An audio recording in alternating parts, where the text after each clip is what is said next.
Hello and welcome to Cloudy Math. Today I want to show you how to graph linear equations using slope-intercept form. Before the first example, I want to have a quick review of the slope-intercept form. The slope-intercept form is y equals mx plus b. The b is the y-intercept, which is the value of y at the point where the graph crosses y-axis. The m is slope. We can find the slope using rise over run.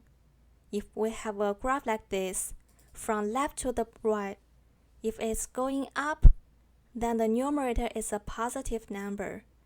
Or if we have a graph like this, from left to the right, it is going down, then the numerator is a negative number.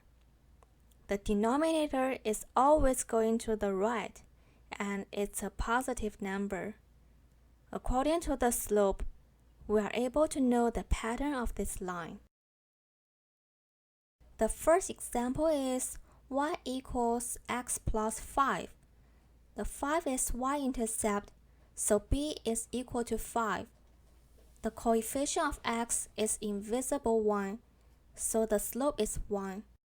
We rewrite the 1 in fraction 1 over 1, and based on rise over run, we can find the pattern of the line, which is up 1, right 1.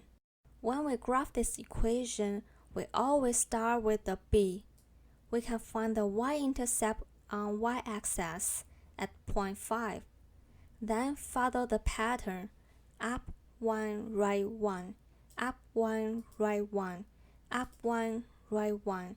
Try to plot as many points as you can.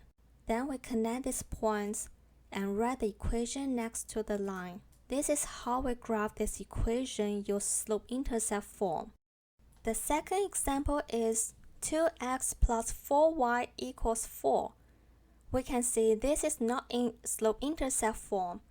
So step 1, we need to change it to y equals mx plus b format.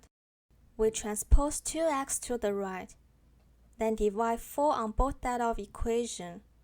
We end up with y equals negative 1/2 x plus 1.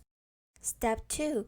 From here we can identify the slope is negative 1/2, which gives us the pattern of the graph, down 1, right 2. From the slope-intercept form, the y-intercept is 1. Now we have the m and b. We are able to graph. We start with the b. We can find the y-intercept on y-axis at point 1. Then follow the pattern, down 1, right 2, down 1, right 2. Try to plot as many points as you can. Then we connect those points and write the equation next to the line. This is how we graph this equation using slope-intercept form. Thanks for watching. If you like my videos, please press the like button and subscribe to my channel. I will update algebra tutorial every week, so see you in the next video.